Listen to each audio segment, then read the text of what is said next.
Hello, everyone.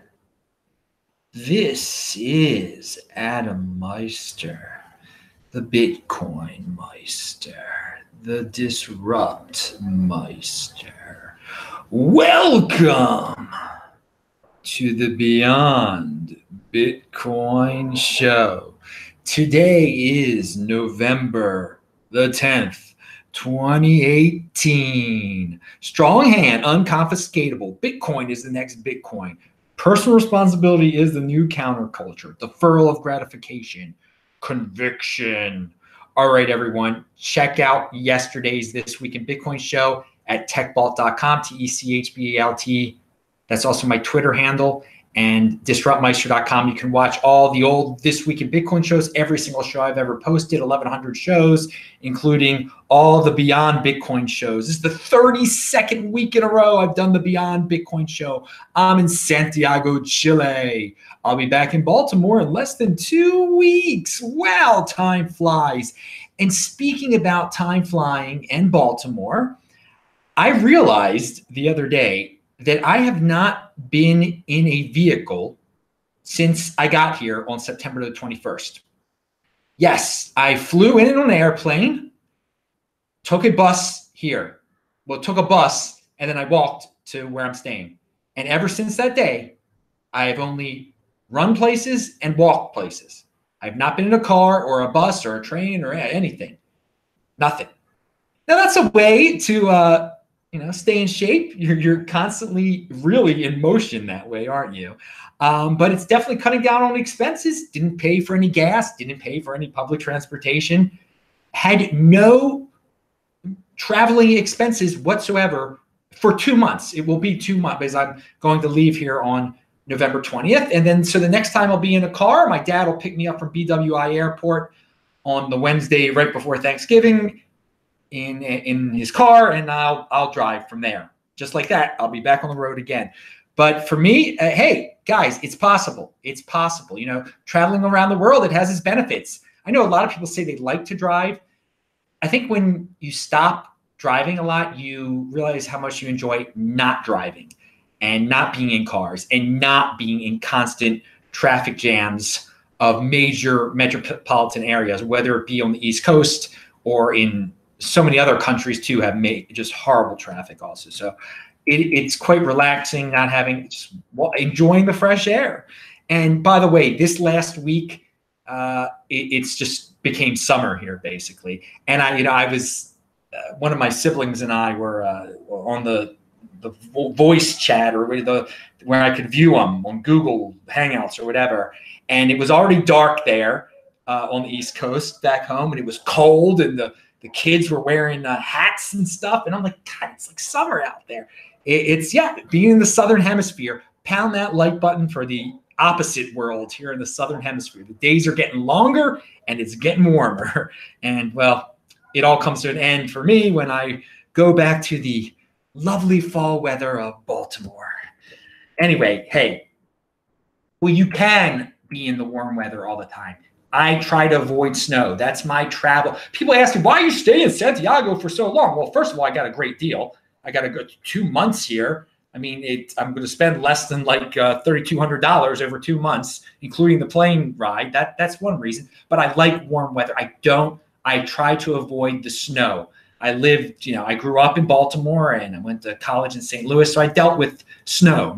Some of you are calling me a complete P right now because you're in Edmonton and Calgary. You're laughing your butt off at me because it starts to snow there in September. But no, I'm not into that stuff. I dealt with the snow. I've dealt with the cold. I'm in a financial position where I don't have to deal with the cold anymore. Put yourself into that Bitcoin overlay, people, where you can choose your weather. Maybe you like the cold. I don't know. I don't know why people do. All right. So here we go. Here's some news from the good old United States of America. Over 114 million Americans live in households that are getting government assistance. And that's just a tremendous number of people. 114 million are in households getting some sort of government assistance. And so with that in mind, contrast that to this story.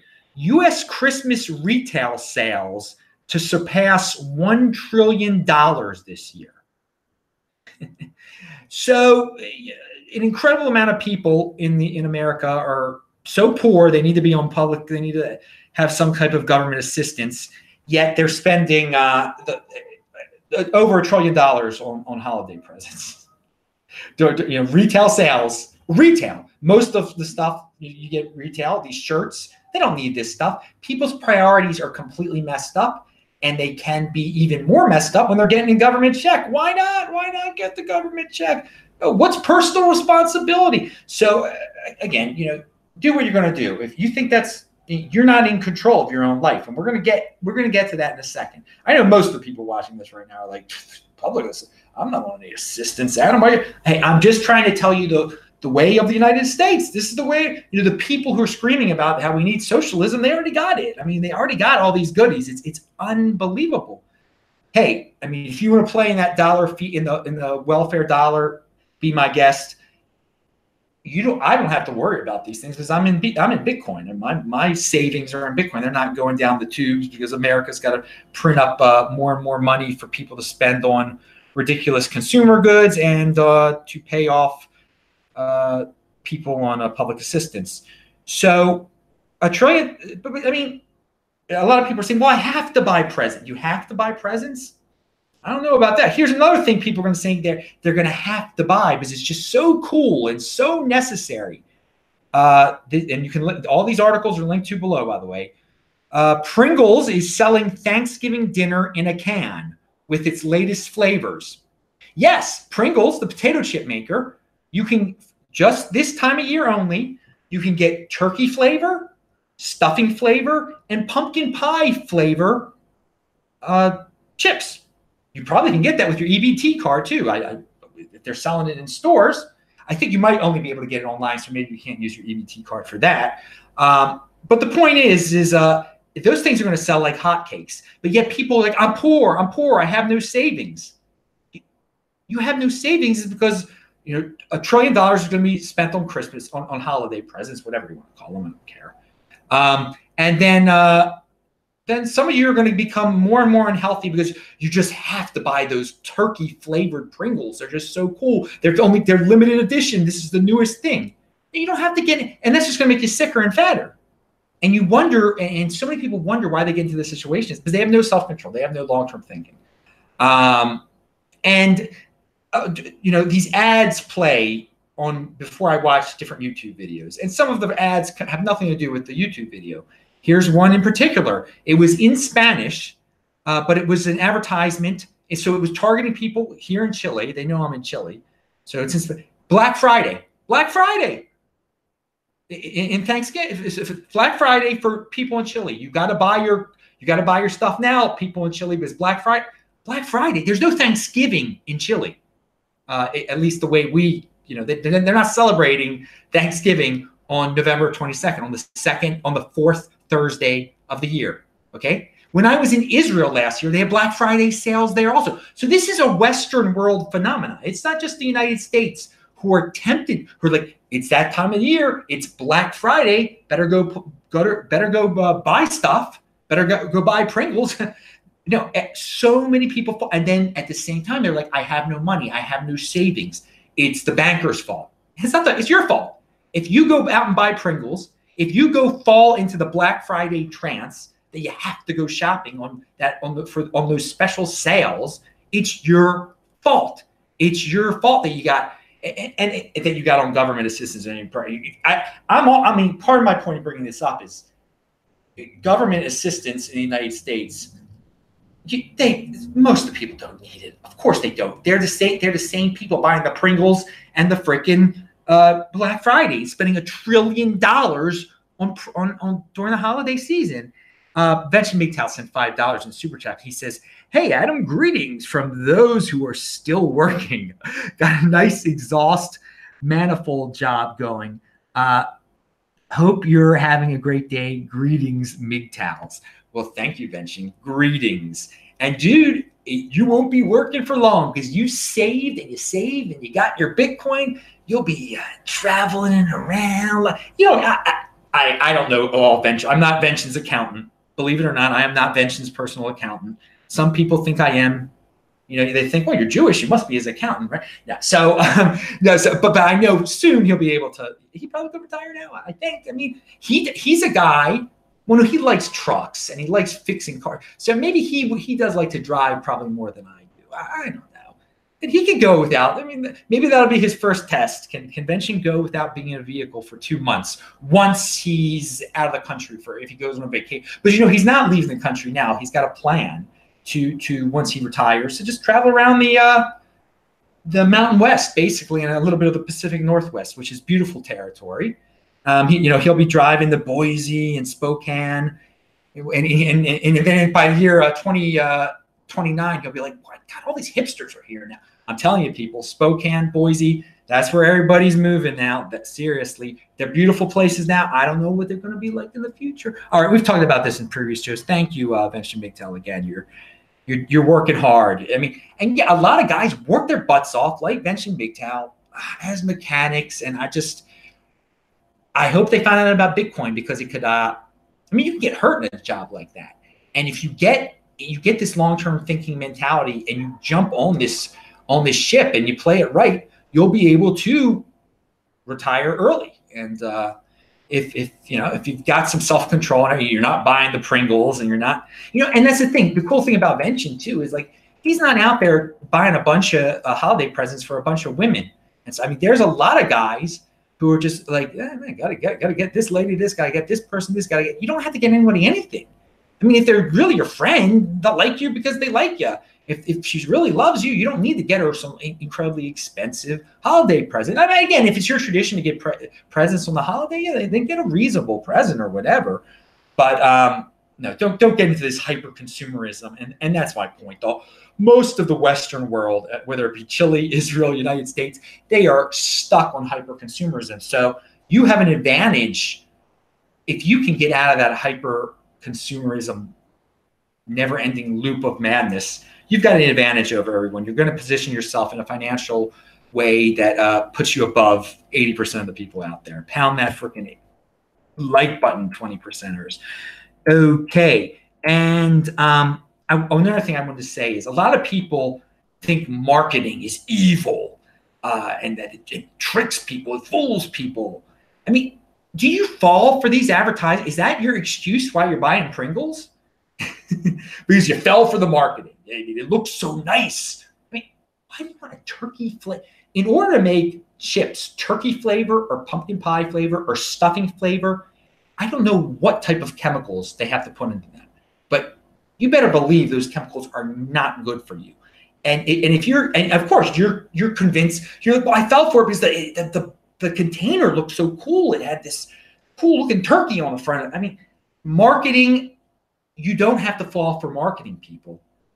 Have a strong mind and a strong hand. It's your fault if you fall for it, though. It's your fault. Marketing, I mean, companies have to spread the word about their product. It's not going to just sell itself. People are going to find out about it. They got to spread the word. They're going to make it look better than it is. They're going to make it look real nice. Just because you see an advertisement for it doesn't mean you have to buy it. And a lot of people really fall for that. They're watching the NFL game. They see something advertised 50 times over an 8-week period, and they get it. And they're like, well, I heard about it. I had to. It was a Christmas colored beer can. I had to get the Coors that week. No, you don't. It's your fault. It's not the average. You have a more powerful mind. Everyone does. No one has to fall for that stuff. At least maybe I don't know, maybe a certain level of mentality is always going to fall for it. I don't know. I hope not. I hope not. I mean, obviously some people are more susceptible to suggestion than others. But if you're watching this video, take a step back. If you buy something because of marketing, don't blame it on the marketing. Don't see the marketing's evil. It was your own decision. You did it. Okay, so speaking about excuses and conspiracies, when you get into excuse making and into conspiracies, you're giving control over your life to those people, basically. Do you not have control over your life? I mean, this is a serious question. do suggestions and marketing make you think a certain way? I mean, you're pretty weak-minded if so. If just the suggestions and marketing make you think a certain way, not just make it, but it controls the way you. I mean, blamers, are you weak-minded? This is a legitimate question. They made you do it. They control this. I mean, you made yourself do it. And if you don't realize that, then I don't know what to say. You control your life, not some mysterious force out there, not some cabal, and definitely not the marketing gurus. You don't have to go that way. And if you spend all your day blaming, you have given control over yourself to the people that you're blaming and that you're making conspiracies. I mean, or at least you're giving up control of your own life. You're saying those forces are so powerful that I have no say in my life, that I cannot guide myself. And that's just not, it's a sick state to be in. It's a sick state of mind. So the more time you spend worrying about people you don't know, that you'll never know, and that might not even exist, the less time you spend improving yourself and being in motion. They win and you lose. So seriously, dudes, don't spend time worrying about other people and who put you in this position. Worry about yourself and what you can do, and be productive. Because it's just the more time you spend worrying and conjuring up complicated stories about why X, Y, and Z is happening to you, then it's less time you can spend in actually changing you. So here's a good one out that's I seem to have noticed now. People enjoy in the comment sections of Stefan Molyneux's videos, of Jordan Peterson's videos, and these are two Gentile men, 100% white Gentile guys. Okay, they just say you guys are Jews. You guys are Jews, and it's just like Stefan Molyneux has said repeated, he's not Jewish at all. He's like German and British, Irish, whatever. And yet you still have these people who just don't like Jordan Peterson. They don't understand Jordan Peterson and Molyneux. These guys are high thinkers, okay? And so when you don't agree with people, you don't like people, you don't understand what these smart people are saying, you just call them Jews. So apparently Jews are smart people that you can't understand and that you got to blame. Very, very interesting. It just shows you when you hear these accusations, it becomes an accusation on the internet. Like you're a Jew, you're with them. What is this? I mean, the people who are being called Jews should probably take it as a compliment, that like paranoid, delusional people who don't understand them are calling them names. So something to note the next time. And so I just find it, and the people really believe that Stefan Molyneux is Jewish. It's crazy. It's absolutely their obsession, their lack of understanding. Like, dude, just because the guy is saying stuff you don't agree with, you gotta put him, you gotta scapegoat him with the people you blame for all the other problems in your life. All right. So going on to another subject here. Well, this is a bit, some people have a hard time changing their ways. If you ever find yourself doing something because you've always done it, it's just a habit, and you don't even understand why you're doing it anymore, you got to think about it and probably not do it anymore. Let me give you an example of something that I used to do. And again, I don't eat ice cream anymore, but as a kid, I liked chocolate peanut butter ice cream. And that was all I would get. I would just, every single time, it had to be chocolate peanut butter ice cream. And after a while, it just made no sense anymore. So yeah, it's fun. And again, that's kind of it's a minor thing. It wasn't going to change the world, but it wasn't going to ruin my life or anything like that. But if you ever find yourself getting into habits and you're just like, I do this because I've always done it this way. think it out, and say, you know what, maybe it's time to do something. Because again, some habits are very healthy, and then you say, well, I'm doing this because it's healthy. But if you're just doing it because like, this is the way I've always done it, and there's really no basis for it anymore, you got to ditch it, or you just got to think about it at least. Realize, once you realize that you're doing something because you're not thinking, hey, that's good, because you're thinking. You're thinking about, hey, I wasn't thinking previously. I'm twisting it all around in my head now. How am that like done? All right, individualism over political parties. I think I've said that many times in many different ways, at least. There are, because people do like to talk about Democrats, especially this time of year. So that's why we're going to talk about this a little bit. There are people in certain political parties who actually do care about individuals, but that's no excuse to like become part of it. Political parties basically boil down to collectivism. Okay, so avoid, try to avoid, try not to like get too much into that game, because it becomes just this battle of, you know, I gotta hate them. I gotta be against every single thing they're doing, even stuff that doesn't pertain to politics. It's not healthy.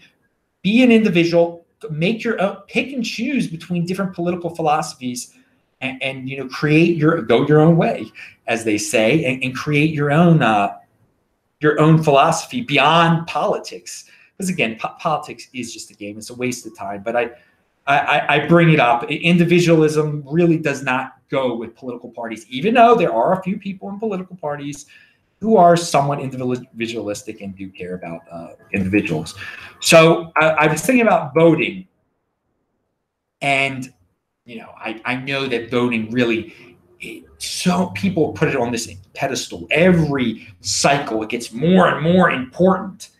And you know what? I say, let it be. That's the world we live in. If people want to think, you know, voting is next to like being an angel or something, then hey, let them think that, because the masses, they think they have some power through voting. It really gives them this satisfaction.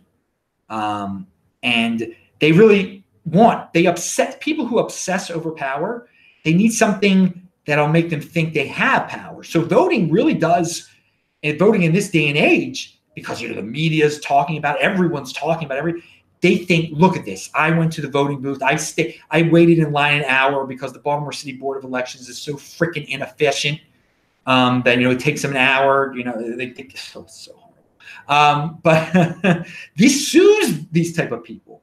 It keeps them from revolting. And so this is an argument for democracy, that, you know what, some people are not sophisticated enough to be individualistic. And so if they didn't have voting to keep them calm, well, who knows what they would do? I mean, they might start burning and doing bad things. So there's an argument right there. And, you know, let them have, America is America. It's a pleasant place. If the masses, but the lesson in all of this is like, don't be satisfied because you have to vote. It isn't that important. It doesn't, you know, I don't care about power at all. It doesn't change your life at all. You don't miraculously change the direction you're going in because you stood in line for an hour in Baltimore City in the rain to vote for someone who was, it didn't matter if you voted or you didn't vote. Okay. So keep that in mind, you know, improve yourself, and do not get fixated in this voting mentality and this, you know, putting the politicians on pedestals and whatnot. So the Arjun, who is a guy I quote a lot in my Bitcoin videos, and again, this is about Bitcoin too, because if you get into this Bitcoin stuff, you're totally not on that, you're not caring about voting very much at all. I mean, I didn't vote this year. I didn't set up the absentee ballot. There's no point. It's no point. And that was good. That was a good step, you know, because it shows like I don't care about voting. Anyway, Arjun says, if only everyone canvassed for or promoted improved nutrition or financial literacy like they did voting. Yeah. You know what, Arjun? going out there and encouraging everyone to vote is a very easy thing to do. It's a very simple thing to do. And that's why everyone defaults to that. Because it gives everybody this glowing, warm feeling. Yeah, man, I empowered someone to change the world, even though you didn't. And so, yes, it would be great. The world would be a better place. Instead of going all around saying vote, vote, vote, mindlessly vote, vote, vote, people would teach financial literacy and healthy habits. And now people don't do that. That's just the way. So what you got to take from this, people, is learn financial literacy, learn healthy mind, healthy body habits. And then if you want to vote, vote if you got time, I guess.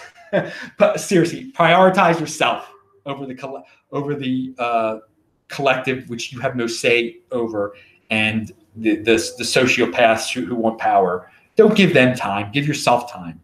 And learn. Financial literacy, Bitcoin overlay, baby.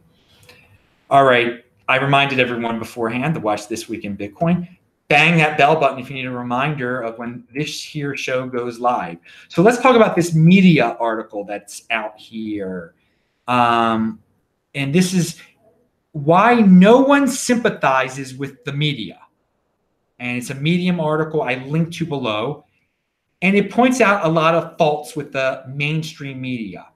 But I disagree. He says, why no one sympathizes with the media? Oh, no. I would say half the United States basically sympathizes with the media. They're still they still believe all that stuff. They go for it. I mean, this article says that the media is very much biased toward the liberal side. And I would say that is true. Well, there's a lot of liberal people who love that. They love it. So why would they not sympathize with the media? There are many people who think the media getting insulted is an insult to themselves. So there's plenty of people. Half the country, maybe it's not that much, but it's a huge hunk of the country falls for it. And again, maybe the TV media might not have as much say as they once had, but algorithms are the new media. How about that? Algorithms on the internet, they're the new media, because to be popular on some of these social media networks, you have to say certain things. You have to do certain, make the video look a certain way, or have certain keywords in the description, have a certain thumbnail. And you can see that people who were originally making good content, they go toward that. They follow the algorithm. They follow the mindlessness. Okay, so the mainstream media has become mindless. They repeat the same things over and over again. But algorithms on the major platforms out there, which all of the mainstream media is on too, just because they have a TV station doesn't mean they can't have their own dominant little corner of the internet too. All the algorithms make most of the content out there just as mindless as the mainstream media that this guy says no one sympathizes with anymore. Nah, the 80%ers are going to do what 80%ers are going to do. I mean, YouTube, Facebook, whatever, the content on Medium blogs, people are going to say things to be popular and do things certain ways so the algorithms pick it up. The search engines pick it up. And those things are going to be the most mindless and the most appealing to the masses, and continue that vibe that the mainstream media has always given out also, okay? So again, I mean, my basic principle here is always to search out things that are not within those same parameters, that don't give out that same vibe. And also know that there are people who try to be the complete opposite of that vibe, that are spouting complete nonsense also. There are paranoid, delusional people out there that are just and there's sociopaths who just make up lies and want to have cults of personality around them. But you can find your own way on the internet. It just takes some thinking. And again, I think opening your mind to Bitcoin is a key. It can be a key mind exercise that makes you kind of aware of what is mindless borderline fake, and what is real, and what you can learn from. And again, getting too deep into politics, you're going in the wrong direction. I'll say that, because again, politics depends on the algorithms, on the mainstream media, on all of that stuff to survive and to dominate people's lives. And take personal responsibility. Don't let this stuff dominate your life. Don't let it dominate your life. Okay, but something I wanted to say about social media. So much of it now, I think so much is fake. There's a lot of fake Twitter followers, a lot of fake Facebook accounts, YouTube followers, and how much of it is out there to give people this false sense of security that they did something by participating like in a Twitter argument. Okay, because there's a social media world, and then there's the real world, and accomplishing real world productive activities is a lot more valuable than, just getting in a Twitter argument, or, liking a Twitter thread. I mean, I think some people are getting lulled into this sense of like, I did something by saying I liked a Twitter, some Twitter thing that went viral. So and here's a tweet from Arjun, again, another one. It's crazy to me that most of the people walking around don't care about Twitter, along with Reddit and 4chan. Cyberspace has slowly morphed into a parallel 24/7 world with its own plots and subplots. And this is true. Yeah, most people out in the real world don't care about Twitter and Reddit and 4chan.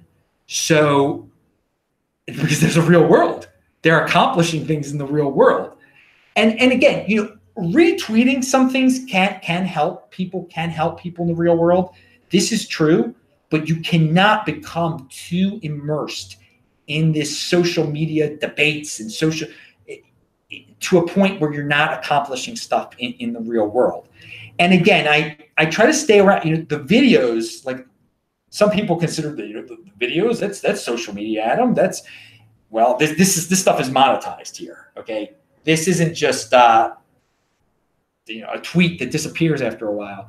This is a brand. This is a business. You can really you can. Well, it's not that big business for me or whatever, but the videos are different. You're actually putting your face out there. This is the real me. The Twitter, Reddit, 4chan people are just like, you don't know who they even are, and there's no face behind it, and it's not productive. Most of it, some of that stuff is just not productive at all. Again, if you know how to make it productive, if you know how to balance your social media with your real life, then good. But a lot of people get hooked on in this Facebook stuff, which is totally superficial. She posted a picture of her vacation. She's so lucky. I want to be just like her. I want to be just, and then it does feed back into the real world, and you end up buying Pringles, and you end up having to make your husband buy you a big house or something like that. So again, it isn't the end of the world that not, you're walking around the real world and not everyone's on 4chan, Twitter, and Reddit. That's probably a good thing, because I think there are a lot of people that want you to get stuck and addicted to those things so they can be productive in the real world. And then when you come into the real world, you mindlessly buy their product because you're stuck in social media world. And again, Facebook is that, of all the ones, that's where you want to spend the least amount of time of it, because it's just like, and maybe Instagram. I don't even know Instagram. Twitter, if you get into a niche like Bitcoin, if you just go to certain Twitter feeds, a certain Bitcoin, you can learn a lot. But are you making a difference by giving them a thumbs up or whatever on their tweets and liking it? And no, you're better. Don't be lulled into saying, I just made this world a better place because I thumbed up his Twitter awesome viral tweet. No, you buy some Bitcoin. You do something in the real world that improves your life. That's really, don't get tricked, because I'm scared there's going to become a whole generation of people who end up like not accomplishing very much, not having much savings, because they live their whole lives in social media. And I don't know, maybe in 10 years, there'll be a bunch of people like that that'll be on government assistance. All right, so I've tied it all up, I think there. The final thing is the song of the day, For Your Love by the Yardbirds. This is from like the mid to late 60s. Jimmy Page was eventually with the Yardbirds before he was with Led Zeppelin. So it's a good song. It's a good, people, oh, it sounds so, it's from the 60s. Of course it sounds old. I like that type of music sometimes. It's some bass old rock and roll. So check that out. That's linked to below. Click on all the squares up there.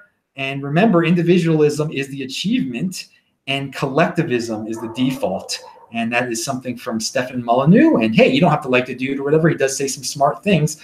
Pound that like button. I'm Adam Meister, the Bitcoin Meister, Disrupt Meister. Remember to subscribe to this channel, like this video, share this video, check out the links section below. I will say hi to you dudes in the super chat.